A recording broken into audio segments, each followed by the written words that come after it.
So today is about Cain and Abel. I'm going to go ahead and read the story of and kind of talk about it. I want you to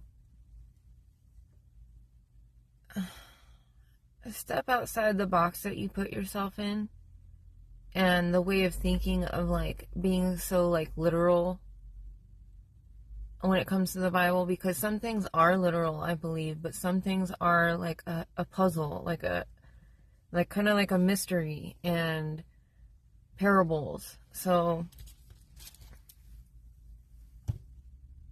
I want you to say their names a few times to yourself and see how you feel. Cain and Abel.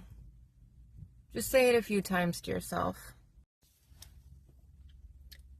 Now Adam had intercourse with Eve, his wife, and she became pregnant. In time, she gave birth to Cain and said, "I have produced a man with the aid of Jehovah." Later, she again gave birth to his brother Abel. And Abel came to be a herder of sheep, but Cain became a cultivator of the ground. And it came about at the expiration of some time that Cain proceeded to bring some fruits of the ground as an offering to Jehovah. But as for Abel, he too brought some firstlings of his flock, even their fatty pieces. Now while Jehovah was looking with favor upon Abel and his offering, he did not look upon any favor upon Cain and upon his offering. And Cain grew hot with great anger, and his countenance began to fall. Countenance is basically mood and or facial expression.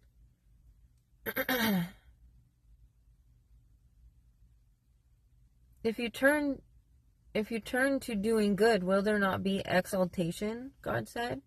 But if you do not turn to doing good, there is sin crouching at the entrance, and for you it is craving. And will you, for your part, get the mastery over it? Over sin. After that, Cain said to Abel, his brother, "Let us go over into the field." So it came about that while they were out in the field, Cain proceeded to assault Abel, his brother, and kill him. Later on, Jehovah said to Cain, "Where is Abel, your brother?" And he said, "I do not know. Am I my brother's guardian?" At this he said, "What have you done? Listen, your brother's blood is crying out to me from the ground, and now you are cursed in banishment from the ground, which has opened its mouth to receive your brother's blood at your hand. When you cultivate the ground, it will not give you back its power," meaning you will not, you have lost this ability to cultivate the ground. "A wanderer and a fugitive you will become in earth." At this Cain said to Jehovah, "My punishment for error is too great to carry. Here you are actually driving me this day from off the surface of the ground, and from your face I shall be concealed, and I must become a wanderer and a fugitive on the earth, and it is certain that anyone finding me will kill me." That's all I wanted to read out of that story, but I have a few other scriptures. 1 John 10 through 12 says, "The children of God and the children of the devil are evident by this fact. Everyone who does not carry on righteousness does not originate with God, neither does he who does not love his brother. For this is the message which you have heard from the beginning, that we should have love for one another. Not like Cain, who originated with the wicked one and slaughtered his brother. And for the sake of what did he slaughter him? Because of his own works. Because his own works were wicked, but those of his brother were righteous." I can relate to the story of Cain and Abel. My sister grew up pretty spoiled, and we grew up fighting every day, all day long. We never got along. And to this day, it is still the same. So she definitely went the route of Cain. So she has like hatred, jealousy, envy. Every time I see her, she's so jealous of just my contentment with my appearance, and just like probably even how I look now compared to her.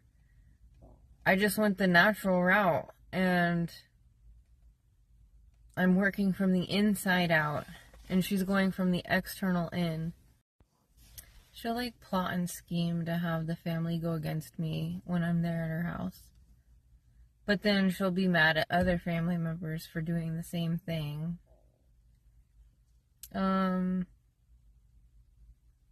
There's so many stories I could tell about me and my sister. Maybe I'll just make a video of circumstances or something. But I would say she's lost her abilities to do what I can do, which is teach and train and like, I don't know, progress. The skill of strength training or just the skill of movement, she just gave up on. So I've always been studying it. I never stop. I'm never going to stop. So what I have in my library is just through the roof. I don't know anybody like me that trains like me. She doesn't have to work, so she hasn't had to work at all to even study. She doesn't even strength train. She just does the stairs, and she strength trains a couple days a week, like does the machines and just kind of like flutters around, and she's never taken it seriously like me.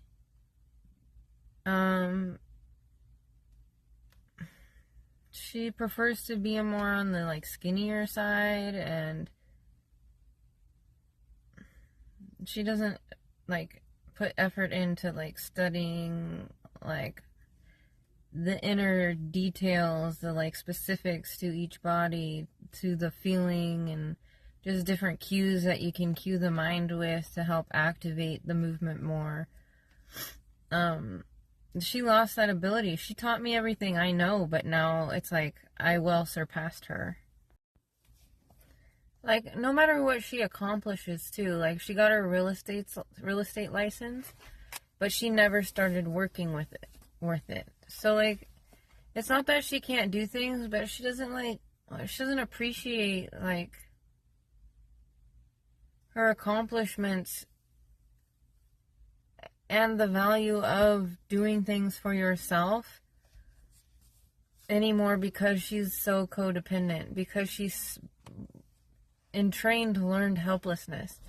She hasn't worked since she's been with Joey, her boyfriend, until recently. Maybe a couple months ago she got a job, and I think it has to do with me and like what I do in the gyms and things, because I've built a reputation through it. But yeah, I just feel like she's kind of running off envy and jealousy. Like, her knowing what I'm doing, which I think she does see these videos, and just I've told her to, like, she would never even come up with the idea to do that. Like, she's just one of the people that sit back and watch other people do things, and it's like she projects all her feelings out, so she never processes them to actually like attempt to go out and have some ideas for herself, like innovative ideas and things that people have never done before. That's what makes this exciting. Like, for me, anything I do is exciting because no one else has done it before. Nobody has said these words before. So there's just a personality. I find that we all go through things, but there's usually two types of people. It's people who bring on situations through their choices that make like life difficult, or some people kind of are on the other end that try to do things right, but their environment kind of brings them in the opposite direction or keeps them kind of in that situation.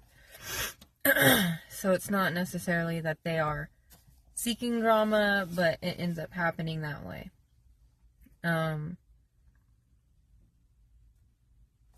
So it's basically two different mindsets. We have Cain or Abel.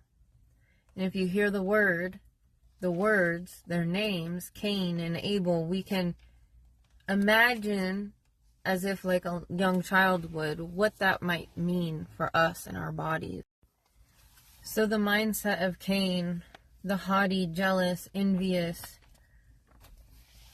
the self-depriving,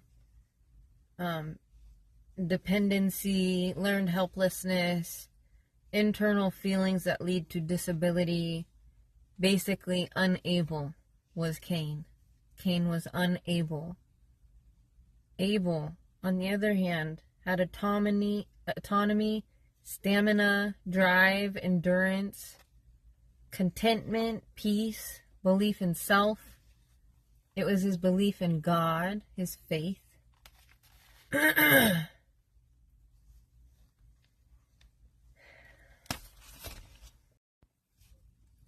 Proverbs 14:30 says, "A calm heart is the life of the fleshly organism, but jealousy is rottenness to the bones." In verse 32 says, "Because of his badness, the wicked will be pushed down." When I hear pushed down, I hear like the weight of the world pushes you down. But the righteous will be finding refuge in his integrity. Again, because of his badness, the wicked will be pushed down. Not just fall, but you will be pushed down. But the righteous will be finding refuge in his integrity.